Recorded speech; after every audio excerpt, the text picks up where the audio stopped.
Squiz Kids acknowledges the traditional owners of the lands on which we podcast, the Turrbal and Combermary people. Squiz Kids! It's your daily news fix. Fun, free, fresh.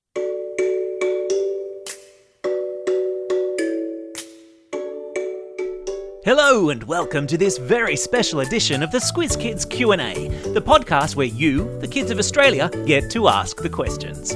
I'm Bryce Corbett.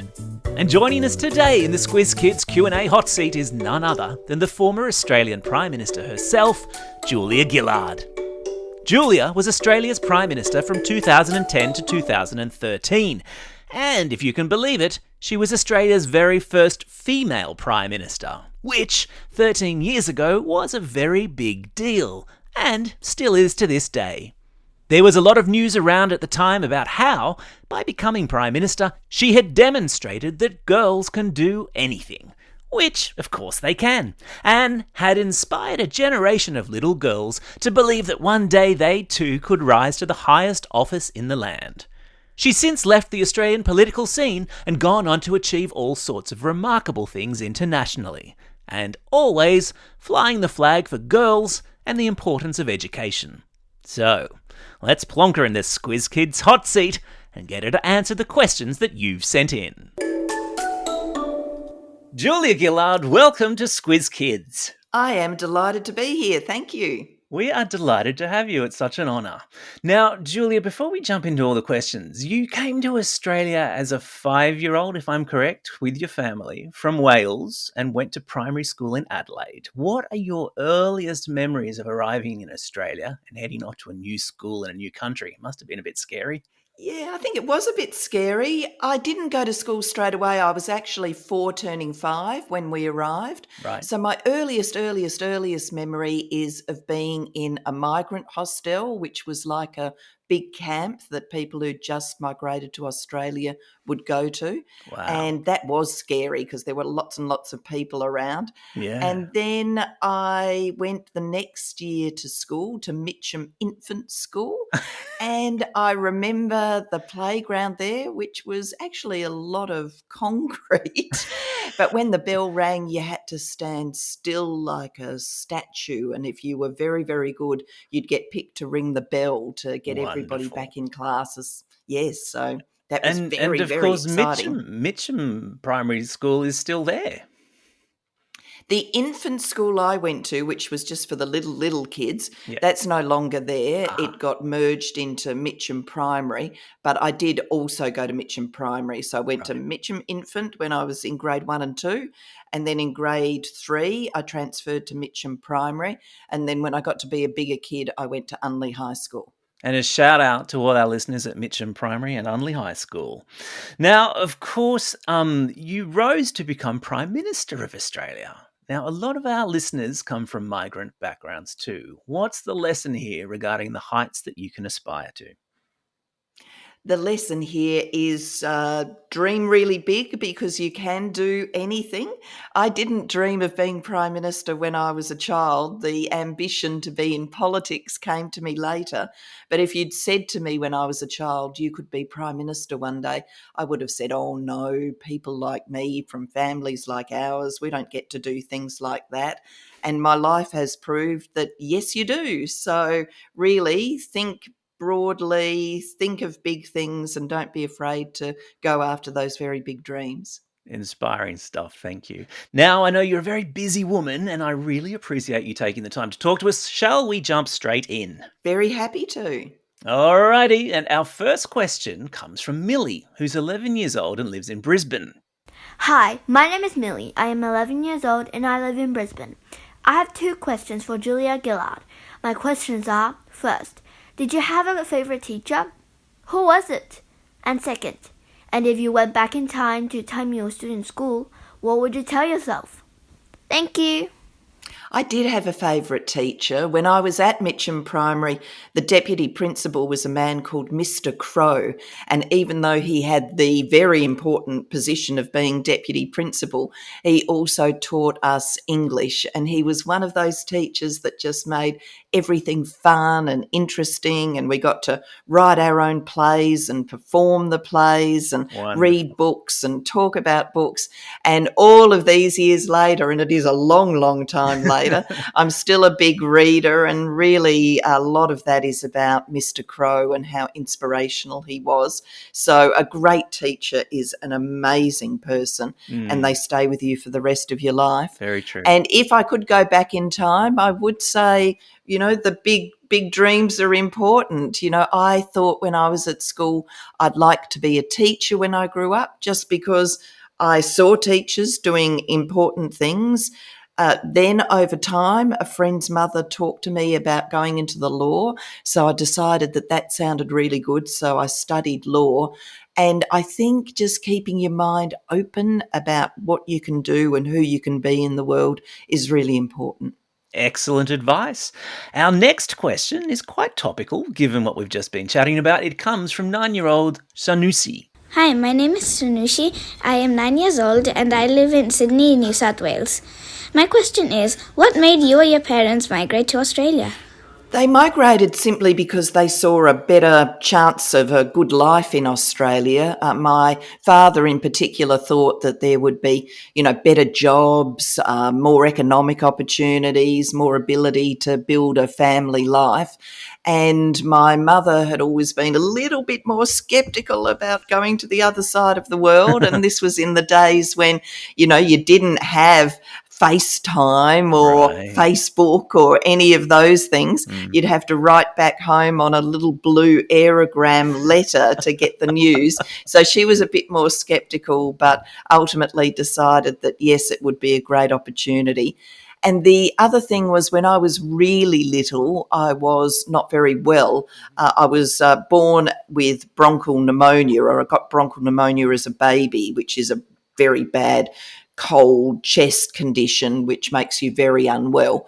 And my parents were told by doctors that I'd go better in a warmer climate. So, wow, did we move to a warmer climate, because Adelaide, Australia, all of it is much warmer than where we came from in Wales. Now, speaking of warmer climates, we have a great question now from a Squiz Kids listener in Singapore. Take it away, Emily. Hi, my name is Emily. I'm 8 years old and I live in Singapore. My question is, did you have any female role models who inspired you when growing up, and why? My biggest original female role model was, of course, my mother, who not only managed my sister and I, which was pretty hard to do, but also worked as a cook in an aged care facility. So watching her taught me a lot about trying to combine work and family life and working really hard. She did work really hard. And then when I got a bit older and I was in high school, I had some great friends, twin girls, Lynn and Kathy, and their mother Marlene became a great role model for me. And she was the first one to ever suggest to me I should think about going into the law.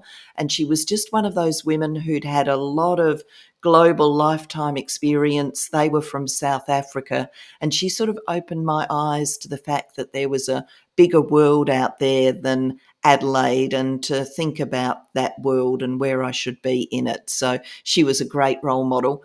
And then when I was an adult and in politics, or thinking about going into politics, Joan Kerner, who was the first woman to be Premier of the state of Victoria, was a great mentor and friend to me.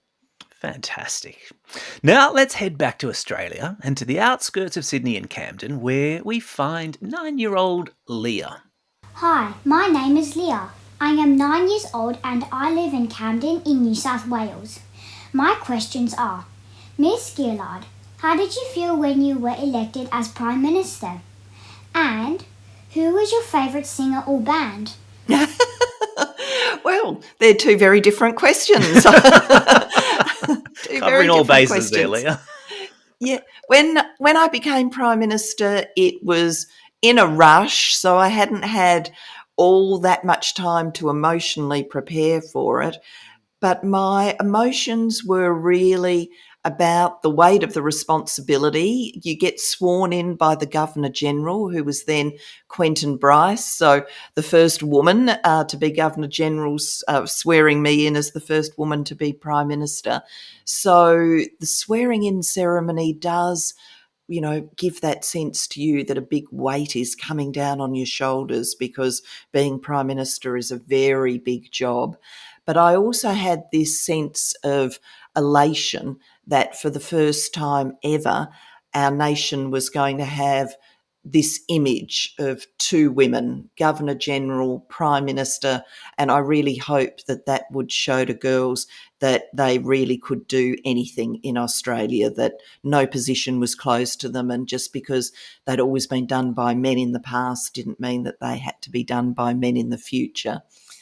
And then on my favourite music, favourite bands, I grew up in the Cold Chisel era, so I loved all of that.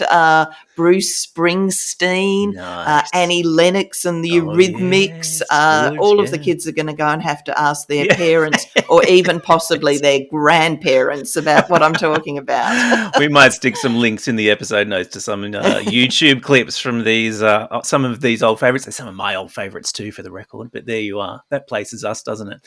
Up to sunny Queensland now, where we meet up with Olive, 9-year-old Olive, who has a couple of questions too. Hi, my name is Olive. I'm 9 years old and I live in Wynnum in Queensland. My questions are, what was the toughest thing you had to face in your career? And do you have any advice for kids who want to follow in your footsteps? The great thing about politics is it gives you huge opportunities to put your values into action, to change your nation, to make a difference in the world. The bad thing about it is it's pretty stressful. The nature of the job is very publicly exposed. Any errors you make are there right on public display. Right. So that does make it a roller coaster. There are plenty of good times, but plenty of times when you're under huge amounts of pressure. And sometimes those huge amounts of pressure also combine with things in your family life that are tough. For example, when I was Prime Minister and I was away in Russia representing Australia at a big international meeting, that was when my father, who had been unwell, died. And so there was this huge family crisis as well as this huge responsibility for the nation. So there can be times when life throws up, very difficult things and you're still required to do important things at work. And you manage your way through those things with lots of love and support from family and friends and from your colleagues. And that's what happened for me. I felt incredibly nurtured and looked after. And so when you look out on your life as a very young person, there are many, many happy times to come. But if there are the occasional tough times, then looking for the support around you from family and friends is really important, and don't be afraid to ask for it if you need it. Excellent advice. Staying now in Queensland, and we're off to Kingaroy, where Annabelle has a question, which I have to say a lot of kids wrote in wanting to ask you. Hi, my name is Annabelle. I'm 11 years old and I live in Kingaroy in Queensland. My questions are, how did you cope with sexism when you were in Parliament? And what advice would you give to other girls at school who feel that boys aren't taking them or their ideas seriously because they are a girl? Thank you. Great question. Great question. I did encounter sexism in Parliament. In fact, even before I came into Parliament, I was in a generation of women in my political party, the Labor Party, that was trying to change things. So we were trying to get more women into Parliament and we succeeded at that. And when there are more women around, that kind of changes the environment. And then there are other women with you and you can look to them for support. So that was really important. But being the first woman to do the job, necessarily some of the things that happened to me first because there hadn't been any other woman who had done the job before me. And it did get to a stage where I was very frustrated about that, and very frustrated by the fact that so much of the commentary around me as Prime Minister was sexist. And there was a day in Parliament where I had an opportunity to talk about that, and I gave a speech that's come to be known as the misogyny speech. So that's a very big word, but it's really about treating women as much, much lesser than men. And my advice, having gone through that experience, is if something is not right in your school, and girls are being treated lesser than boys, that's something to raise, to talk about, to talk to your teachers about. If you don't feel you can raise it by yourself, maybe with a group of your girlfriends, you can all go together, because things only change if we point out what's wrong and then go on a campaign to change it. Excellent advice. Now, I know you do a lot of work promoting the importance of education, especially in other countries where it's not as easy as it is in Australia to go to school. So, this question from Georgie in Canberra, I think, should resonate. Hello, my name is Georgie. I am 10 years old from Canberra, and this is my question. I know sometimes here in Australia we take getting an education for granted, when in some countries they can't get an education, especially girls, even if they wanted to. So can you please tell us the importance of schooling and education, and what role it played helping you become the first female Prime Minister? This is a really important question, and I'd ask you to imagine in your mind how many people there are in Australia, millions and millions and millions of people, and then try and imagine in your mind that number times by 10. And that's the number of children around the world who never get to go to school. Wow. It's 240, 250 million children never get to go to school. And they're in countries where they're very poor, or they might have been displaced. They might have had to flee from where they usually live because of violence or famine or something really bad in their country. And for those children, never going to school means they're on a pathway where it's hard for them to build a life, to change their lives, to, get out of poverty, to earn money, to have the things that in Australia many of us take for granted, getting to live in a home with your family, getting to go to a local park, having, playgrounds and things to do, having your parents, people in your family in jobs, able to earn money, bring them home so they can buy things, food and other things that you need. Many children around the world, in their hundreds of millions, don't experience all of that. And so I get it that there are mornings when you get up and you think, oh, I've got to go to school. But really, school is a big way of getting you ready for the rest of your life and setting you up for success. And maybe in those moments when you're thinking, oh, I really don't want to go to school, imagine what it would be like to never go and to never learn to read or write or count or, know about geography or history or any of the things that you learn in school, to live your life without any of the knowledge. Imagine how hard that would be, and then hopefully be a little bit more cheerful and enthusiastic about going to school. There you go, kids. Put a spring in your step. You've been ordered so by the former Prime Minister of Australia. Now down to Altona in Victoria, a place you'd be very familiar with, where we have a question from 9-year-old Indigo. Hi, my name's Indigo. I'm 9 years old and I live in Altona in Victoria. My question is, what was your favourite thing you did as a Prime Minister? Well, I used to love it, Indigo, when I got back home to Altona periodically because that's where my own home was. When you're Prime Minister, you live in official residences. There's one in Canberra, which was my main home, and one in Sydney. But every so often I'd manage to sneak back to Altona, and I absolutely loved that.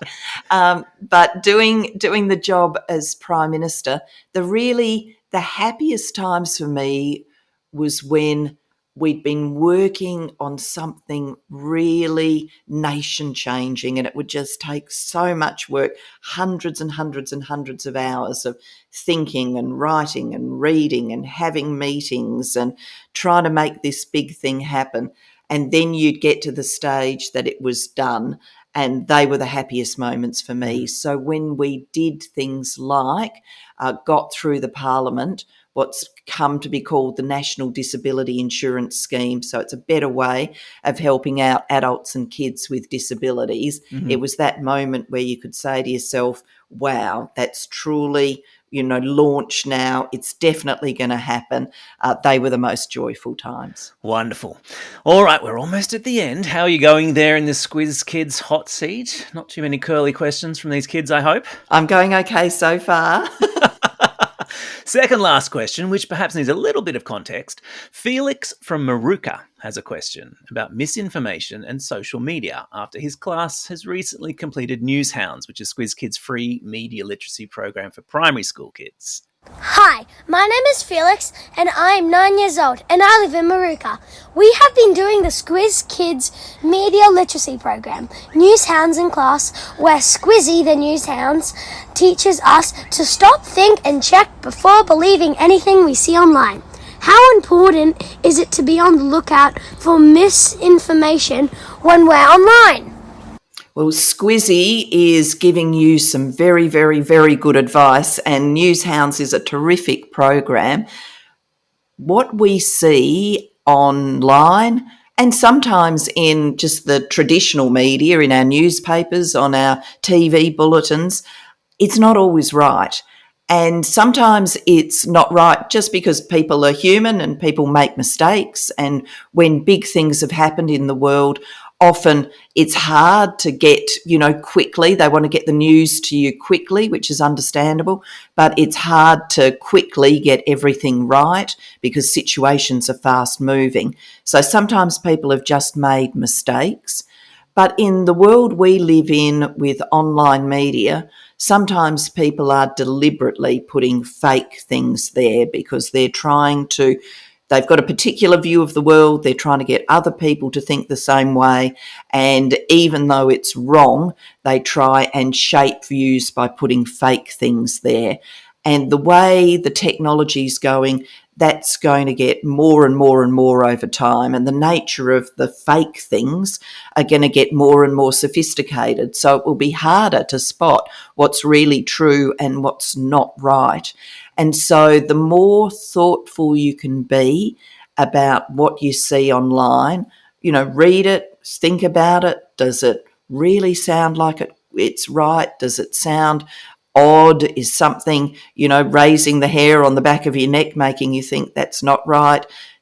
Don't just take it at face value. Check a number of sources. Check very reputable sources. The ABC is always a good place to go if you're trying to work out what is actually going on, because they go to a lot of trouble to make sure what they put up is right.